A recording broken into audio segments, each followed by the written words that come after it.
Welcome back to Career Center. I'm Kimberly White, and we are continuing our discussion on effective public speaking with Rebecca and Mike. Thank you both for staying with me. Thank you. All right, so I know we were just talking about some different tips and things that you all were sharing with our listeners. What about using audio visual, like PowerPoint with public speaking? What are your thoughts on that? And how to best use it, how to be effective? One thing I've noticed, people who aren't polished and professional in public speaking, they tend to rely too heavily on their PowerPoints, and they think they have to make them dance because there are so many different feeds in, out. They think if my PowerPoint dances, then I'm golden. And my thinking is really to keep it simple. It's there to support you, not to be your crutch. Yeah. It really just should be your note card or your note word that you speak from. Yeah, I liked what you said earlier, just one word up there. I completely agree. I think one of the things I've also noticed is people having about 50 slides, right? For what shouldn't have more than 20 slides for an hour presentation even. And the visual piece, I think having too much going on, too busy is not helpful, but I do think that having visual representations helps with what we refer to as neurodiversity. So an audience of people who might like to read information, some might prefer to have a visual, right? A picture, a photograph, a graphic. And that helps them remember what you're talking about.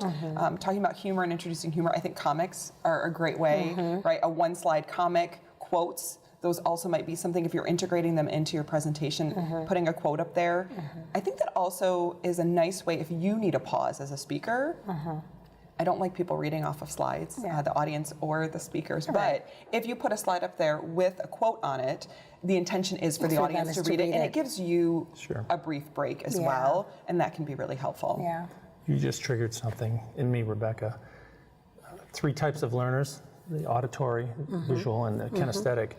If you can incorporate all 3 of those, so listening, touch, or actually doing it, or seeing it, if you can incorporate all 3 of those, be memorable. then you know that you're covering all bases. That's a really good And that's point. a skill. You really have to focus on incorporating that into your along those same lines, having something that really catches the audience at the very beginning, some sort of opening, whether that's, you may end with a quote or you may open, actually, what are your thoughts about opening with like a short minute video about the topic that you're going to be speaking on, but something that grabs their attention?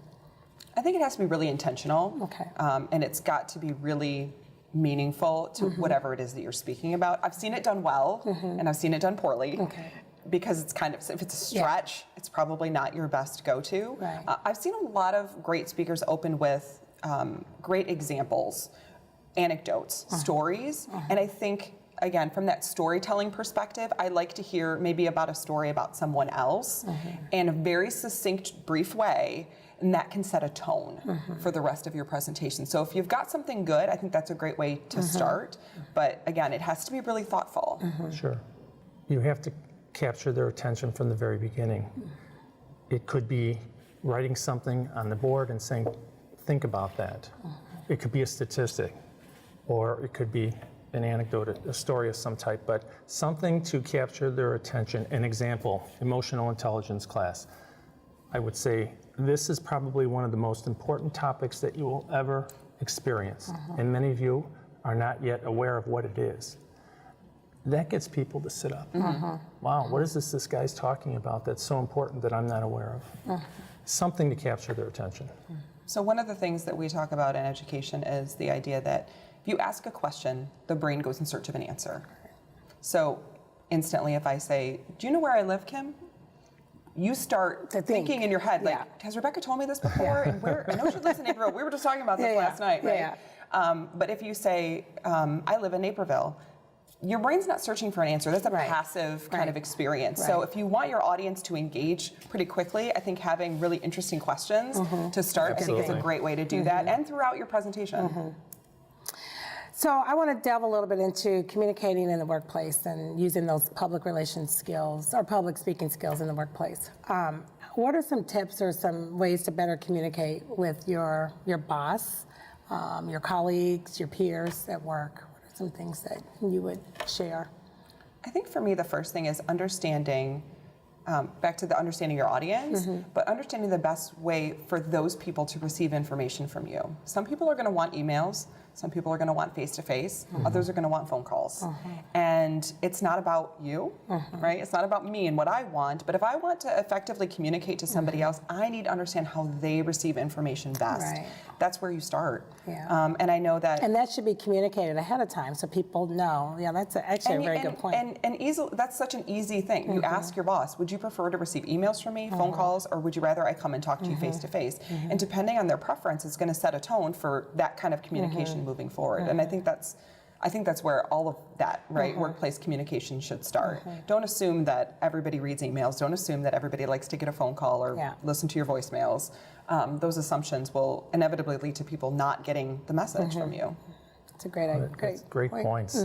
This is a great topic because I think part of the skill and the nuance in communicating it is knowing, again, who your audience is, how they want to receive information, who needs to be involved on things like emails, who needs to be in meetings. All of this is a skill set to itself. How many times have you been in a meeting or in a presentation or on a phone call and say, why am I here? Why is that person here? This is a huge topic, and it's a skill set. And feedback ties into that too. Talk to the people on the call. Should you have been there? How could I have done this differently? How did I sound in that on that conference call? Feedback is key. Yeah, and I think nowadays with companies, a lot of conversations being held remotely with people in different locations, and we have I'll speak to like my kids, the younger generation, who they're used to the phones and not really in person. These are all key things, right? You really need to ask, find out. Right, and most workplaces are pretty diverse. So you're dealing with everything from millennials who prefer possibly texting or this really short form communication to those of us who I still really like face-to-face meetings whenever I can get them. Sure. I like to read body language. I want to know have that interpersonal kind of experience with families at my school whenever I can. Yeah. But I also know that might not be a reality for people with really busy schedules. So, letting them know this is my preference. I would like to meet with you face to face, for whether it's clients or employees. But if that doesn't work for you, what is the best way for you? Because like I said, it's not about me. But if there is a preference there and it's purposeful, I think that's important to communicate. Sure. And be aware that when we text or we're on the phone or we're emailing, we're knocking out about 93% of the communication equation, which is the face-to-face, the body language, the eye movements.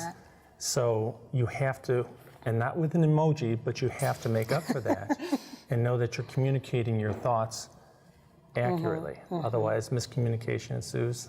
And then you've got big problems. Yeah. And I was going to say we have a lot of conversations about Skype because people say, well, can't we just have it be a phone call? And I said, I really want to see this person's face when we're talking about these topics, especially sensitive ones. I think it's really important for me to, I think we need to set up the Skype. Let's just make it happen. I know it takes a few extra steps, but I think it's important. Yeah.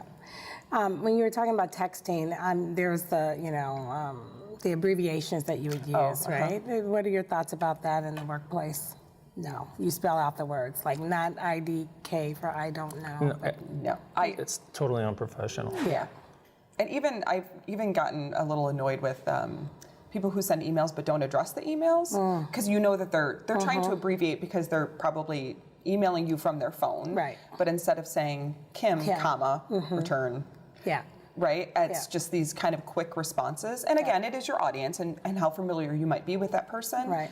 But I always think about how quickly those things get forwarded on, passed along, and it is a reflection of your professionalism. And I think it's something that we all need to pay a little more attention to and just take that extra few seconds. Yeah. Because that's all it really is. That's all it is, yeah. And it's tricky because you are dealing with multiple generations in the workplace. If you walk up to a millennial in their cube, they say, am I being fired? Because they're not used to the face-to-face, for instance. And I'm generalizing here. Yeah. But to be aware of that, even if you, in your generation, in your background, think that this is the appropriate way to communicate, you still have to understand what your audience wants and needs. Okay, so next question for you. What are some methods or skills sets that people need, right, in order to be effective public speakers. So, for instance, I'm thinking of you have to be confident, right? That's a big piece about getting in front of people. How does one build their confidence in order to be able to get out in front of people and speak? You have to know your subject matter. Backward That's and forward. the biggest key. I know If you that know sounds it, yeah. obvious, Yeah. but this idea of building confidence, many people are just not confident. The best way to do that, two things: know your subject matter and practice, practice, practice. Okay. There is nothing that takes the place of getting up in front of people time after time after time. Yeah. It gets easier and easier. As long as you have the skills, you know your material, you will develop that confidence. And again, back to that feedback point, I think a lot of people are not necessarily asking for feedback, or if they are, they're asking feedback from people who already think they're wonderful. You know my daughter. And I've been guilty. I'm guilty of this, right? And I, in my presentation, I talk about making sure that you ask a trusted colleague or someone who knows both your, possibly your content as well as you, right? Because I feel like spouses and friends are going to tell you that you're wonderful and great, and it's. Right, so if you have a friend who you know will give you honest feedback, use them. But use a colleague, possibly somebody outside of your organization. I do this with colleagues at other independent schools, and we will Skype. I've done this several times, and practice our presentations, and I will ask for honest feedback. It will hurt, but I know that is the only path to growth. Yeah. Absolutely. And if you only present to people who tell you you're wonderful, you'll never grow and get better. Yeah. So on the flip side, what if you have to speak impromptu on a subject that you may not know much about, or you've not done your research because it's kind of an impromptu, hey, tell me about this. How do you That's really handle tricky. That is a tricky one. I feel like one of the things that so this is where I find the fine line. I rarely enjoy hearing I don't know from someone, but there's a way to say I don't know without saying I don't know, right? So there's a way to say, Tell me that. That's a great question. Yeah. I need to do a little more research on that, or I know I have that information, let me pull it together for you. In the meantime, what I can tell you, and you can pivot a little bit, but I think whenever you say I don't know, it looks as though you will never know that information, that you've never known that information, right? It feels like a void. Right. As opposed to, let me get that for you, I'm working on that. It feels like there's a plan of action. Okay. You know what? We are out of time, and that I cannot believe it, because we could talk like another hour about this subject. I want to thank you both for joining me so much on this show today. I appreciate it. Yeah, that's my pleasure. Again, thank you for joining me on this month's edition of Career Center. And to our television audience, if you are in job transition or looking for career advice, visit the Community Career Center at 1815 Westdale Road, Suite 900 in Naperville, or search us on the web at communitycareercenter.org. Thank you so much for watching.